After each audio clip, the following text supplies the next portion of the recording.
Yo, this is the Ska Cast featuring Aaron Carnes, author of In Defense of Ska.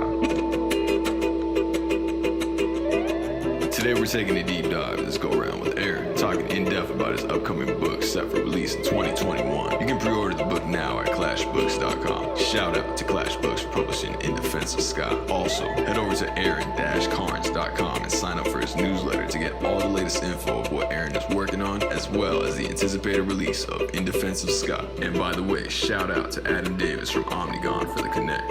Let's go ahead and jump into this interview. This is the Ska Cast.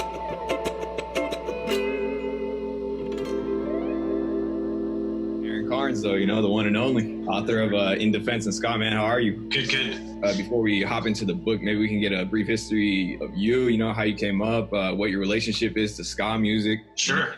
I understand you play drums for Flat Planet. Maybe we can get some context into your days. Sure. Flat Planet. Yeah, so the primary scene that I grew up in was the early 90s, early to mid 90s. Flat Planet started in early 90s, but we weren't a ska band at first. We were interested in Rush, The Police, Pink Floyd, just stuff pretty different than ska music. And yeah. As a personal level, I was really interested in like the underground music that was happening in clubs in the Bay Area. Mm-hmm. I grew up in a town called Gilroy, which is the southern tip of the Bay Area. So San Jose is about a half hour north of us. San Francisco is about an hour and a half. Okay. I was really fascinated with that stuff like Primus, Mr. Bungle. That this stuff was happening in the clubs, and I liked the music, but I also liked the energy. I liked that it was people didn't know about it, that I went to high school with, that it seemed exciting. It wasn't on the radio. So that led me to ska because somebody told me that I needed to check out this band called Skank and Pickle, who were playing at a club in Santa Clara called One Step Beyond. Yeah. And that was like 92. And as soon as I went to that show, I was totally blown away. Yeah. I didn't fully grasp the genre of what it was at first, but Skank and Pickle, their album was called Ska Funk, Rasta Punk, so it wasn't a long stretch for me to kind of get it, what was going on, and learn more about ska music, and pretty much take a hard right. And Flat Planet didn't immediately change into ska, but I was pushing for it. Yeah. I'd say within a year, we were a ska band.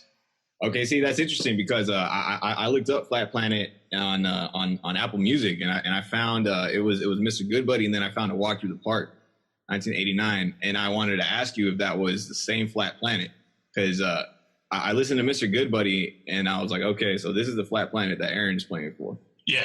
Under that same artist, there's a song called A Walk Through the Park, 1989, and it sounds kind of like droney rock, like experimental. No. I'm not sure if this is the same Flat Planet, you know? It isn't, but if you heard the original version of Flat Planet, you would probably ask yourself, is this the same Flat Planet? Because we had a different singer. We had a singer in the early years that sounded like Geddy Lee.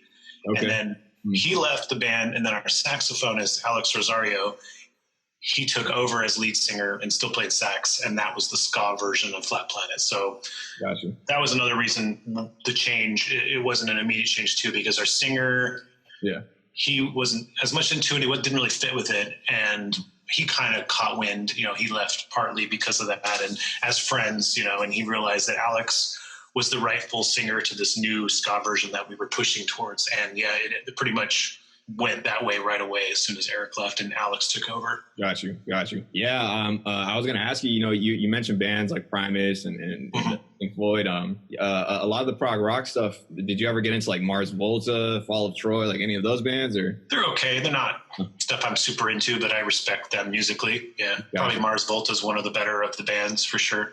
Yeah, definitely. That's definitely my favorite out of the bunch. I like the Stone Age too, but Mars Volta is great. At the drive-in is fucking sick. So Yeah. Fun. Well, hey man, I mean, jumping into your book, I got to say, you start off by affirming that ska is a lifestyle. It's a way of life, and I think you also kind of perfectly encapsulated the third wave tag, because that's like a conversation I like to have with people all the time. Is as you broke down in the book, like people like to section off like the waves into certain sounds and all this. It's more of like a time period. Yeah. Right? Yeah, and so something else that I found particularly interesting is when you started talking about the hipster publications outing the ska past. I was going to say the Brandon Flowers punching the wall with all his strength. I should, Were you aware of the Killer's Bravery Beef back from there, 2000s. Yeah. I honestly was not aware because when the bravery was a thing, I was probably like 13, you know? Yeah. No, I was probably a little younger than that. I was probably like 12 or 11 when the bravery was like really popping like that, especially when they came out with the one album with Unconditional on it. I believe that's the album you were talking about. Yeah. But I was never aware of that beef. Yeah. For your listeners, I'll just bring them up to speed really quick.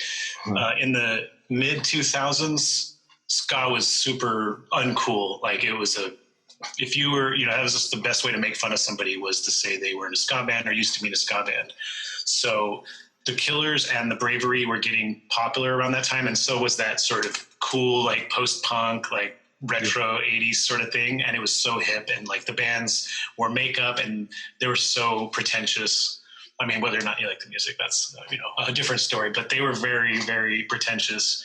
And those two bands were beefing. I can't even remember the original reason, but the Bravery, it was the Killers outed the Bravery as former ska musicians. And that was just like a death blow because it was like the worst thing you could say about a band at that time. And it was true. Like Brandon, the singer for Bravery, and one of the other guys, they used to be in this band called Ska Background, which is just an amazing name.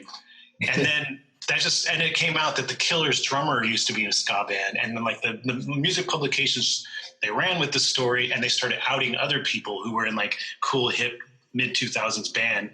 Yeah. And it's just the funniest thing in the world to me because like everyone was in a ska band. That was part of the funny thing about it. It's like they acted like it was this, this shame that they walk around with, but it was a history that they all lived through, and it didn't warrant the shame at all. Yeah. Yeah. Yeah. The great thing about writing this book is that people are telling me other people that they know of, that they're giving me more of these ska roots background stories. Like I interviewed with this guy, Cambrio. He's a music blog. And he's like, did you know the singer of Pup used to be in a ska band? And I was like, no, I never heard that. And so he sent me this link, and they're just goofy, goofy ska band when they were kids. And it's amazing. Most definitely. So I invite that, and I welcome everybody to send me stories of people who used to be in ska bands. You actually, in the same vein of that, you drop a pretty big jewel there that I kind of want to expand on if it's cool. You say some of the adults embarrassed by their checkered past will hopefully realize that their strength in numbers, right? Mm-hmm. These new bands are the future of ska, and they're the only way. Ska, surprisingly, despite the popular narrative, has remained popular with the help of these bands from the 90s. Like these bands, Real Big Fish as a main one, have continued to tour so much and to continue to be a place for kids to get into the music. They've done a good job at keeping interest and stuff, but the future is definitely with new bands, young bands. And I'm really seeing it in a new way in the last year, but I know a lot of these bands have been around for like 10 years, but just in terms of the actual energy and excitement. Yeah. I think that's amazing. And I hope that it continues that way because I don't sense like, I don't know, how old are you? I'm 25. 25. Yes. I don't sense people who are 25 and younger. A lot of the culture of ska that I came from, it's becoming farther and farther and farther away. This idea that it's an uncool genre, that it's a counter mainstream genre. Like you guys view music differently anyways. And I grew up in an era where there was popular music and underground music, and there was only a couple of styles that were popular at any given moment, and everything else was underground. But that's not really how music functions anymore. So I think there's an opportunity for young ska bands and young ska fans to move the music in a different direction, which I think is happening. I agree with you. Like when I listen to like, okay, this is not like a ska example, but when I go back and I do digging in the crates, like let's say I'm listening to I want to do my homework in like hip hop. One thing I notice is it's always like distinguished like underground hip hop, this kind of hip hop, but it's all the same style of music. However, you bring it forward today and that stuff's not really going on anymore in the hip hop world. Everything's just under one umbrella because, being that's like the prominent music that's kind of like taking over the music industry. A lot of hip hop artists kind of like realize that you don't really need like major labels anymore, Yeah. And the same is happening with all music, and so I definitely agree with that point. I mean, hip hop's got the right idea. I think you look at people like Open Mike Eagle just put out an amazing record that is getting a lot of attention, and it's very weird to what we all consider to be proper hip hop. He's got a song on there that I love about how a Black Mirror episode ruined his marriage. So, I mean, that's so far removed from what everyone who doesn't listen to hip hop thinks of hip hop. Run the Jewels, they've become like a huge force in hip hop, and they just give away their albums, and they break stereotypes too. They're guys in their 40s. Exactly. Yeah. So I think the music industry can be taken advantage of for ska, for sure. Most definitely. Yeah. And I think it's getting closer to that. I think like with especially with the quarantine, I think it kicked a lot of bands in motion to start making their own content. Yeah. And I think for sure there's going to be some sort of, not resurgence because it's already happening, but there's going to be some sort of like more, how do I say this, initiatives for ownership. Yeah. I think it's about reclaiming the music in a way for the young people. Jeremy Hunter's the biggest advocate, I think, and a lot of people listen to them. Yeah. So I think that's been a huge positive for the ska scene. Most definitely. Is Jeremy. Most definitely. When you stated in the book that every ska fan has that moment, for example, you had just talked about it, that insane Skank and Pickle set. Skank and Pickle, the set was, the reason it was so powerful, it was for a number of reasons. Mm-hmm. On one hand, it was the music. I wasn't familiar with music that sounded like this. Yeah. And I was young, high energy music was very appealing, but it wasn't angry. So that's why I wasn't super into like heavy metal and hardcore and stuff like that, because I didn't really connect with that. Mm-hmm. But I connected with the kind of energy that Skank and Pickle had, which was fun, but kind of chaotic. And there was like a lot of goofy stuff, but there was also a lot of serious stuff too mixed in. Like there was anti-racism that was pretty explicitly talked about, but there was also crazy stuff like the bass player at the time was talking about being bald and he took off a wig, and they made a whole theatrical element about that. It was like stuff that you watched as a kid and you're just like, this is so amazing. Bands can like put on theatrical sets almost. Mm-hmm. And the band, I loved how the band it wasn't like rehearsed, it was kind of chaotic. Yeah. they had props, they were stage diving, they had bits in their mind, but it was like barely stitched together. It was all each doing their own thing. They were going crazy, like I said, they were stage diving. That was probably, I've seen Skank and Pickle a ton of times, and that was the time I saw them do stage diving the most, and I have no idea why. At that show they were just like, we're going to stage dive every few minutes. Yeah.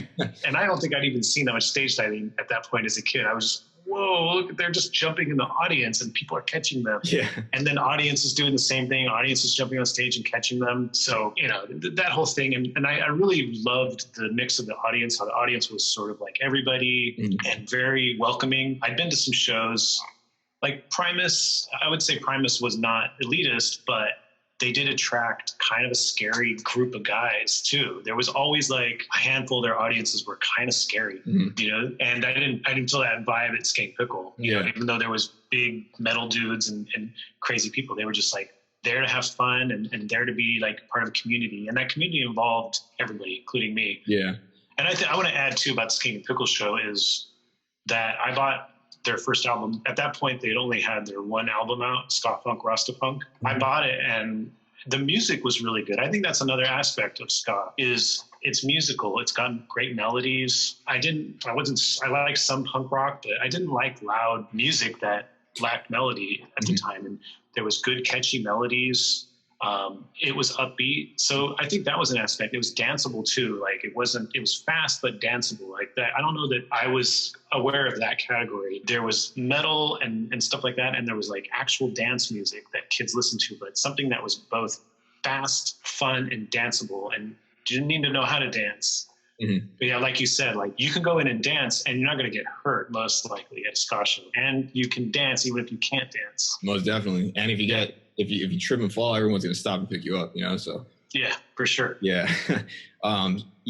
Moving on, you had a section about Fat Randy, the Fat Randy video shoot. Yeah. So how long have you known the guys in Voodoo Glow Skulls, man? They've been a band forever. Like earlier you touched on Real Big Fish, keeping the culture forward, Lessons as well. I think Voodoo Glow Skulls is also one of those bands that just kept touring throughout the years, album after album. Do you have like a favorite album? For Voodoo Glow Skulls? Yeah. I'm going to say the first two are both phenomenal, but I'm going to go with Perme, their second album. Oh, okay.